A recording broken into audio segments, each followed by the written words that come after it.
Welcome back to my channel farmer scholars again. दोस्तों, हमेशा की तरह स्वागत है मेरे चैनल फार्मर स्कॉलर्स में आपका। अगर आप कोई इंटरव्यू देने जा रहे हैं या आप तैयारी कर रहे हैं इंटरव्यू की, तो ये 10 क्वेश्चंस आपके लिए बहुत ही इम्पोर्टेंट साबित होने वाले हैं। ठीक है, तो आइए चलते हैं पहले क्वेश्चन की तरफ। First question, how many tablets shall be selected for wait variation. तो कंप्रेशन में जो सबसे कॉमनली पूछा जाने वाला क्वेश्चन है वो है कि आपको कितनी टैबलेट सिलेक्शन करनी है वेट वेरिएशन के लिए। तो इसका आंसर है equal to number of punches.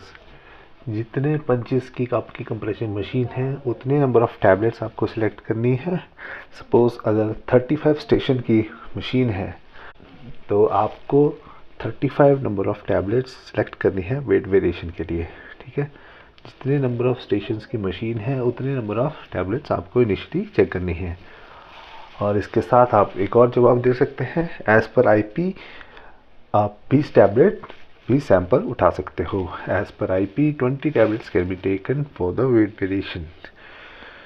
ठीक है, तो ये था पहला question. Second question, what is the weight variation limit for tablets as per IP और बीपी। इंडियन फार्माकोपिया और ब्रिटिश फार्माकोपिया के अकॉर्डिंग वेट वेरिएशन की जो लिमिट है वो कुछ इस प्रकार से है। Average weight up to 80 mg weight variation की लिमिट है 10%। और वेट अगर 80 mg से ज़्यादा है और 250 mg से कम है तो इसकी वेट वेरिएशन की लिमिट है 7.5%।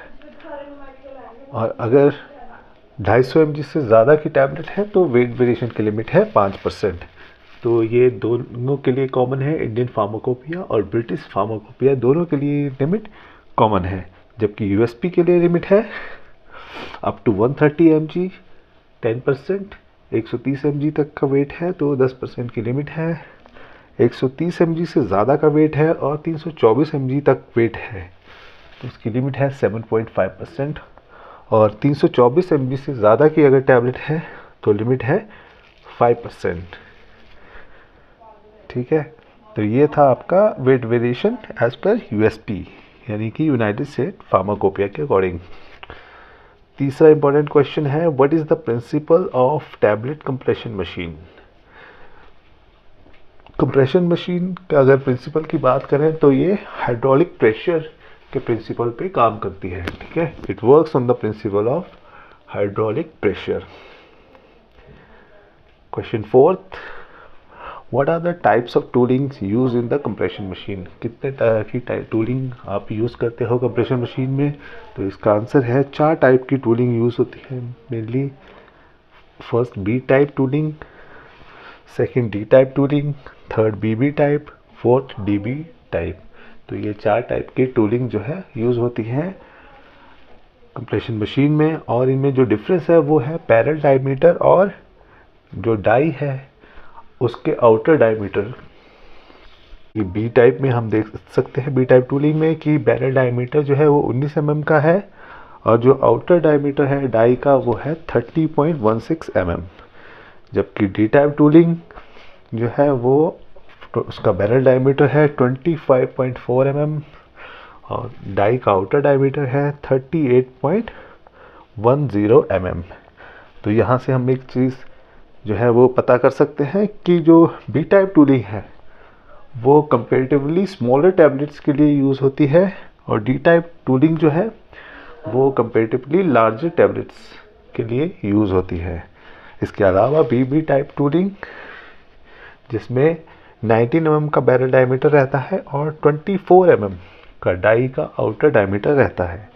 इसके अलावा डी बी टाइप टूलिंग, तो ये जो डी बी टाइप टूलिंग है ये डी इसमें जो है वो बैरल डायमीटर रहता है वो रहता है डी टाइप टूलिंग का और जो डाई का आउटर डायमीटर रहता है वो बी टाइप टूलिंग का रहता है। यानी कि डी और बी दोनों का मिक्सचर है ये वाली टूलिंग।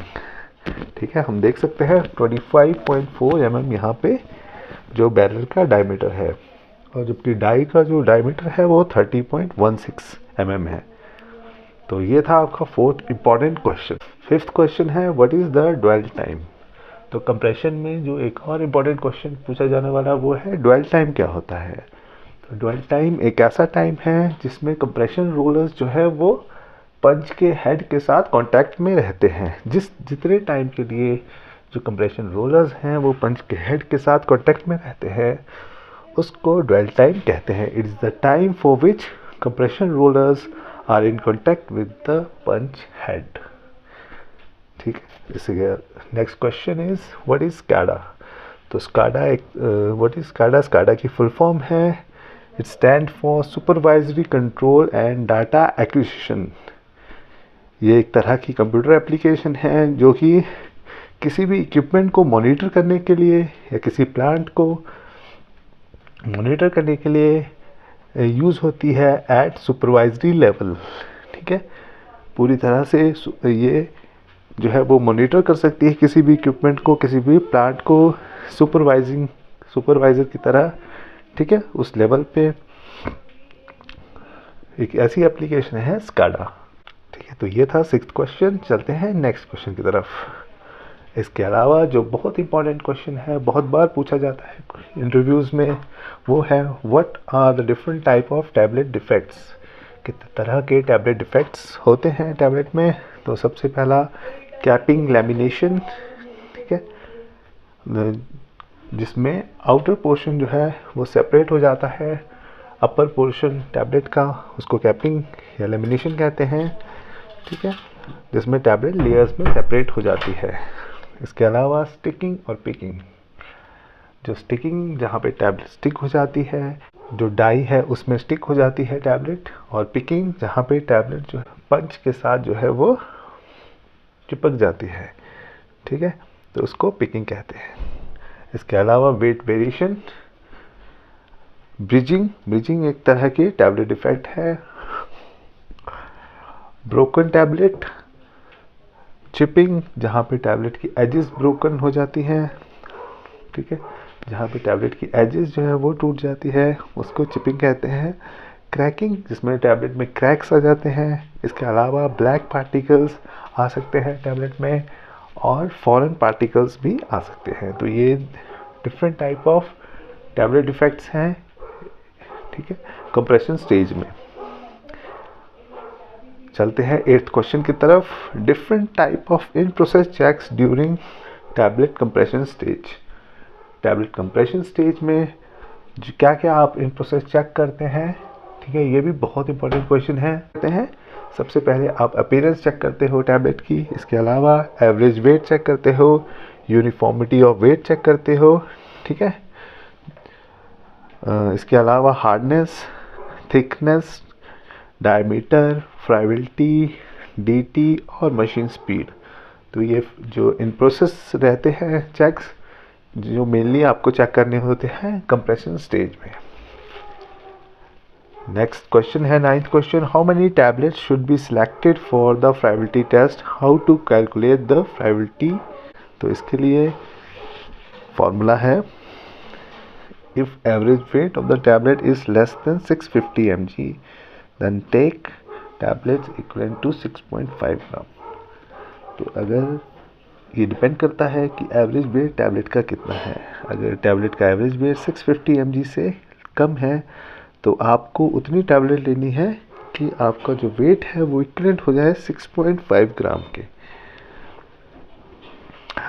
अगर टैबलेट एवरेज वेट जो है 650 से अबव है तो आपको 10 टैबलेट्स लेनी है फ्राइबिलिटी टेस्ट के लिए। जो फॉर्मूला है वो है फ्राइबिलिटी टेस्ट का initial wait minus final weight upon initial weight into 100, जिससे जो है आपकी फ्राइबिलिटी की वैल्यू कैलकुलेट हो जाती है।